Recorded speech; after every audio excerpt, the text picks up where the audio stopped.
Hi friends, welcome back to my channel. ఈరోజు నేను soft gulab జామున్ని ఇంట్లో ఈజీగా ఎలా తయారు చేసుకోవాలో చూపిస్తున్నానండి. నోట్లో వేసుకుంటేనే కరిగిపోయేలా ఉంటాయి. చాలా ఈజీ వేలో నేను చూపిస్తున్నాను. ఇక్కడ నేను ఎంటీఆర్ గులాబ్ జామున్ ప్యాకెట్ తీసుకున్నాను. ఇది 500 గ్రామ్స్ ప్యాకెట్. నేను అప్పుడే ఒకసారి వాడినాను. ఇది ఇంకా హాఫ్ ఉంది, 250 గ్రామ్స్ అంత ఉంటుంది. దాన్ని చూపిస్తున్న 500 గ్రామ్స్ ఇది 250 సగం వాడాను, ఇప్పుడు సగం వాడుతున్నాను. ముందుగా డ్రై పౌడర్ని ఎక్కడైనా లంప్స్ ఉంటాయి కదా, మనకు ఉండల్లా ఉంటాయి కదా, అవన్నీ ఇలా పొడి చేసుకోవాలి. ముందుగానే డ్రైదంతా ఇలా బాగా సాఫ్ట్ చేసుకొని తర్వాత వాటర్, ఇప్పుడు నేను 200 ml వాటర్ తీసుకొని ఎన్ని ఖర్చు అయితే చూపిస్తాను. కొద్ది కొద్దిగా వేసుకోండి, నీళ్ళు ముందుగా ఎక్కువ వేసుకోకుండా మనం కొన్ని కొన్ని చేతులకు వేసుకుంటూ ఇలా సాఫ్ట్గా అంతా కంబైండ్ చేయాలండి. గట్టిగా మన చపాతీ ముద్దలాగా కలుపు రాదు. నీట్గా ఇలా సాఫ్ట్గా అంతా ఒక దగ్గరికి వచ్చేలాగా కొన్ని కొన్ని నీళ్ళు వేస్తూ కలుపుకుంటూ పోవాలి. ఇది నీళ్ళతో చేసినా కూడా చాలా సాఫ్ట్ ఉంటుంది. మీరు పాలు వేసి కలిపేది అవి ఏం అవసరమే లేదు. వాటర్తో నేను నీట్గా ఎలా తయారు చేసుకోవాలో సాఫ్ట్గా ఉంటాయి, చాలా బాగుంటాయి. 10 నిమిషాలు అయిపోతుందండి. మనము అన్ని స్వీట్స్ కింద జామును చాలా ఈజీగా చేసేసుకోవచ్చు. ఎవరైనా గెస్ట్ వచ్చినా కూడా 5 మినిట్స్లో మనం అన్నీ రెడీ చేసుకోవచ్చు. చూడండి, కొద్ది కొద్దిగా నేను చూపించిన విధంగా మీరు చేసుకోండి. చాలా గట్టిగా కలపొద్దండి, సాఫ్ట్గా కంబైండ్ చేసుకోండి. నేను కొద్దిగా వీడియోస్ ఫాస్ట్ పెట్టాను, అందుకే మీకు అలా అనిపిస్తుంది. నేను నీట్గా అంతా కంబైండ్ చేస్తున్నాను. మనం ఇది ముద్దని కొద్దిగా మెత్తగా కలుపుకోవాలి. గట్టిగా చపాతీ ముద్దలా కాకుండా కొద్దిగా సాఫ్ట్గా ఉండాలి పిండి. అప్పుడు మన జామున్స్ చక్కెర పాకలో వేసినప్పుడు బాగా పీల్చుకుంటుంది. అందుకే నేను ఒక్కొక్క స్టెప్ మీకు నీట్గా చూపిస్తున్నాను. ఎప్పుడు చేసినా కుదరదు మాకే అనే వాళ్ళకి, బిగినర్స్కి ఈజీ అవుతుంది. నేను చూపించిన విధంగా ట్రై చేయండి. చూడండి, అంతా కంబైండ్ అయింది కదా పిండి, చాలా సాఫ్ట్గా అయింది. ఇంకా అంత సాఫ్ట్ ఉండాలండి, మరి గట్టిగా ఉండరాదు. ఇప్పుడు మనం ఒక స్పూన్ సహాయంతో పిండినంతా ఒక్క దగ్గరికి చేసేసుకుందాం. నీట్గా హ్యాండ్ వాష్ చేసుకొని నీట్గా తయారు చేసుకోండి. ఇలా అంతా కంబైండ్ చేసేసుకుంటే చూడండి, కొద్దిగా ఆయిల్ వేసి పెట్టేసుకుందాం. ఆయిల్ చేతికి వేసుకుంటే ఇంకా అతుక్కోదు, బాగా వస్తాయి. పిండిని ఇలా బాగా మెత్తగా కలిపినాను కదా, ఏం వేస్ట్ చేయొద్దండి. మనం అన్నీ డబ్బు ఇచ్చి తెచ్చింటాం, కాస్ట్లీ ఇవన్నీ. బాగా నీట్గా వేస్ట్ చేయకుండా అంత పిండిని కలపండి. కలిపి బాగా ఇప్పుడు మూత పెట్టేసి చూడండి. నీళ్ళు అన్నీ 200 ml తీసుకుంటే నాకు 100 ml అన్నీ పోయినాయి, ఎక్కువ పోలేదు నీళ్ళు. మీరు చూసుకొని నీళ్ళని కొన్ని కొన్ని వేసుకుంటూ కలపండి. ఇది మెయిన్ అలాగే అండి, మనము ఎక్కువ వేయరాదు ఒకేసారి.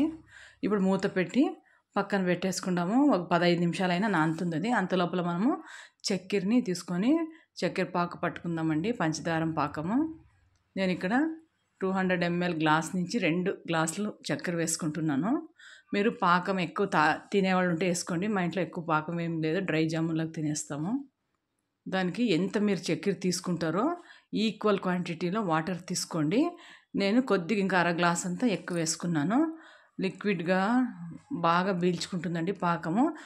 2 గ్లాసుల చక్కెరకి 2.5 గ్లాసు వాటర్ వేసి బాగా చక్కెర కరిగేదాకా చెయ్యి వదలకుండా కలపండి. కింద అడుగు అంటుకుంటుంది చక్కెర. బాగా కలిపినిచ్చి ఇప్పుడు చక్కెర అంతా మెల్ట్ అయిపోయింది కదా, కరిగిపోయింది కదా.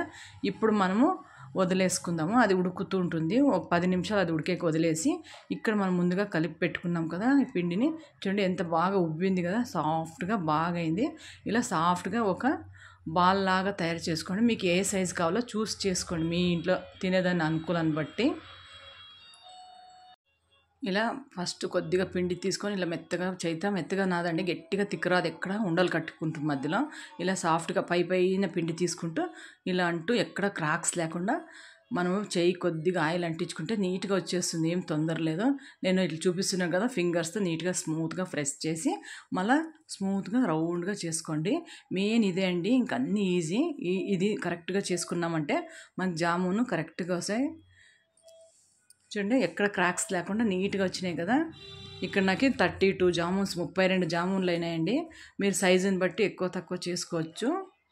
ఇక్కడ పాకం కూడా బాగా ఉడుకుతుంది కదా, దీనికి ఏమి పాకం పట్టాలి అవసరమే లేదు. చక్కెర కరిగిన తర్వాత ఉడకడం స్టార్ట్ అయిన తర్వాత 10 నిమిషాలు ఉడికిస్తే చాలండి. ఇప్పుడు ఇలాచీ పౌడరు వేసుకోండి. ఇలా బాగా యాలకులను దంచి నేను పౌడర్ వేసేసినాను. చక్కెర పాకం కూడా బాగా ఉడుకుతూ ఉంది కదా, అయింది. 10 నిమిషాలు ఉడికిస్తే మన చక్కెర ఇలా గరిటతో పాకం ముట్టుకుంటే చేయికి స్టిక్కీగా ఉండాలండి, గమ్గా ఇట్లా, అంతే చాలు. ఇది మూత పెట్టి పక్కన పెట్టేసుకుందాము. ఇప్పుడు మనము ఆయిల్ వేసుకొని కడాయిలో జామున్ అన్నీ వేయించుకుందాము. ఆయిల్ మరి ఎక్కువ హీట్ ఎక్కి పొగలు రాకూడదు. ఇది జాగ్రత్తగా చేసుకోవాల్సింది. ఇది ఆయిల్ వేసాం కదా, కొంచెం హీట్ అయినట్లు తెలుస్తుంది మనకి చుట్టూ. చూడండి, హీట్ అయింది, పొగ రాకూడదు. ఇక్కడ సిమ్లో పెట్టేసుకోండి. హీట్ అయిందే మీడియం ఫ్లేమ్లో పెట్టేయండి. పెట్టేసి జామున్ వేయండి. చాలా హీట్ అయిందంటే మీరు చల్లారనియండి ఆయిల్ని.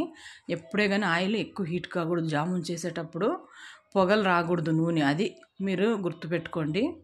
మనం ఇప్పుడే గెరిటి పెట్టుకుని ఇలా నీట్గా కదపండి మీ చేత. అట్లా అయితే కదపండి, లేదంటే గెరిటితో ఇట్లా సైడ్కి ఇట్లా అంటూ ఉంటే బాగా వేగిపోతాయి చుట్టూ. ఇట్లా పైన ఇట్లా అంటే అంత ఈవెన్గా వేగుతాయి మనకి. కొన్ని టిప్స్తో మనం ఇలా చేసుకుంటూ పోతే మనం బయట స్వీట్ స్టాల్లో తింటాం కదా జామున్, అంతే బాగా వస్తాయండి, అంతే సాఫ్ట్గా. మీరు ఒకసారి ఇలా ట్రై చేయండి, ఇంట్లో అందరికీ నచ్చుతుంది. చూడండి, ఆయిల్ మీడియం ఫ్లేమ్లో పెట్టుకొని వేయించుతూ ఉండండి. ఆయిల్ హీట్ ఎక్కాలి కానీ పొగలు రాకూడదు. మరీ హీట్ ఎక్కిందంటే పైన ఒకటి ఎర్రగైపోయి లోపలంతా తెల్లగా అలాగే ఉండిపోతుంది, పిండి అంతా ఉండలైపోతుంది. ఇలా సాఫ్ట్గా నీట్గా ఇలా మనం మీడియం ఫ్లేమ్లో నిదానంగా వేయించుకుంటే లోపల దాకా ఉడుకుతుంది. ఇది కలర్ బాగా గోల్డెన్ బ్రౌన్ కలర్ వచ్చేదాకా వేయించండి. చూడండి, ఈ కలర్ రావాలి, ఇంకా ఎక్కువ వచ్చినా పర్వాలేదు. మనం పాకంలోకి వేస్తేనే కలర్ లైట్ అయిపోతుంది. చూడండి, ఆయిల్ ఈ మాత్రం మీకు కనిపిస్తుంది కదా, ఎక్కడ పొగ రాలే. ఆయిల్ హీట్ ఎక్కిండాలి, పొగ రాకూడదు. ఇది గుర్తు పెట్టుకోవాల్సిన విషయము.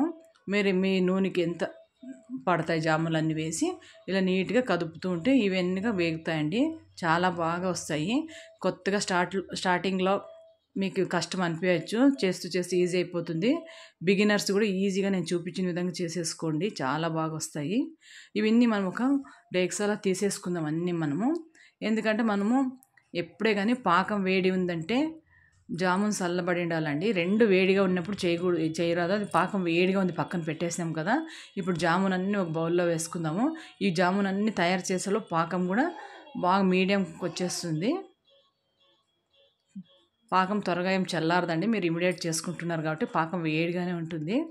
ఇవన్నీ ఇలా వేయించుకున్న తర్వాత జామును మనము ముడితే చల్లగా ఉంటాయి చూడండి, అప్పుడు వేడి పాకంలో వేసేస్తే 10 నిమిషాలు ముచ్చిపెట్టేయండి, బాగా ఇది అయిపోతాయి. ఇలా బాగా నేను చూపించిన విధంగా వేయించుకోండి. కొంచెం స్లోగా అవుతుంది ఇది. మీడియం ఫ్లేమ్ పెట్టుకొని ఫ్లేమ్ని ఎక్కిస్తూ తగ్గిస్తూ చేసుకోండి. ఫ్లేమ్ మన చేతిలోనే ఉంటుంది, మనం ఎక్కిస్తూ తగ్గిస్తూ వంట చేసుకోవాలి. ఇలా రౌండ్గా తిప్పడం వల్ల ఈవెన్గా వేగుతూ బాగా వేగుతుందండి లోపలంట. నేను చూపించినాక ఒకసారి తప్పకుండా ట్రై చేయండి, మీకు ఈజీగా వచ్చేస్తుంది, చాలా బాగుంటుంది. ఇలా వేయించుకోండి బాగా. మీరు నా ఛానల్ని సబ్స్క్రైబ్ చేసుకోకుండా చూస్తుంటే సబ్స్క్రైబ్ చేసుకోండి. మీకు ఈ వంట నచ్చినట్లయితే ఒక లైక్ చేయండి. చూడండి, అన్నీ వేగిపోయినాయి కదా. చల్లారింది, నేను చూపిస్తున్నాను, చల్లారిపోయినాయి. పాకం చూడండి, ఇంకా పొగలు వస్తుంది కదా, హీట్ ఉంది. ఈ మూమెంట్లో మనము గుర్తు పెట్టుకోవాల్సిన విషయము, ఒకటి వేడిగా ఉండాలి, ఒకటి చల్లగా ఉండాలి. పాకం వేడిగా ఉంది కాబట్టి మన జామున్ చల్లారింది. ఇప్పుడు అన్నీ ఇలా వేసి చూడండి ఎన్ని కనిపిస్తున్నాయి. ఒక 15 నిమిషాలు పక్కన పెట్టేయండి. 15 నిమిషాల తర్వాత చూడండి ఎంతగా పాకం అంతా పీల్చుకొని పాకం కూడా అయిపోతుంది. చాలు, ఇంత చక్కెర వేసుకుంటే చాలు మీకు. మరి ఎక్కువ చక్కెర వేసుకొని పాకం మిగిలిచ్చి చల్లడం అవన్నీ అవసరం లేదు. మనం ఏదే కానీ నీట్గా చేసుకోవాలి. వంట చూపించడమే కాకుండా నేను దాంట్లో మీరు ఎలా అనుకూలంగా చేసుకోవాలో చూపిస్తూ ఉంటాను. చూడండి, పాకం వేసి జామున్ చూడండి ఎంత సాఫ్ట్గా వచ్చిందో. పాలు కూడా ఎక్కడ వేసి కలపలేదు కదా, మనం వాటర్తోనే కలుపుకున్నాము. మీరు కూడా తప్పకుండా ట్రై చేయండి. మీకు నచ్చినట్లయితే నా ఛానల్ని సబ్స్క్రైబ్ చేసుకోండి. చాలా బాగా టేస్టీగా ఉంటుందండి. మనం 3 days అయినా పెట్టుకొని తినచ్చు. 2 days బయట పెట్టినా 3rd day మనము ఫ్రిడ్జ్లో పెట్టేసుకోండి. మీకు ఎప్పుడు కావాలో తినాలనిపిస్తే అప్పుడు తీసుకొని తినచ్చు. చాలా టేస్టీగా ఉంటుందండి, చాలా సాఫ్ట్గా. మనము స్వీట్ స్టాల్లో తెస్తాం కదా, అలాగే వస్తుంది. మీరు నేను చూపించిన విధంగా ట్రై చేసి మీకు ఎలా వచ్చిందో నా కమెంట్ సెక్షన్లో కమెంట్ చేయడం మర్చిపోకండి. ఇంతండి, చూడండి ఎంత పెద్దగా అయినాయి కదా. సైజు మీ ఇష్టం వచ్చినట్లు చేసుకోండి. Thanks for watching.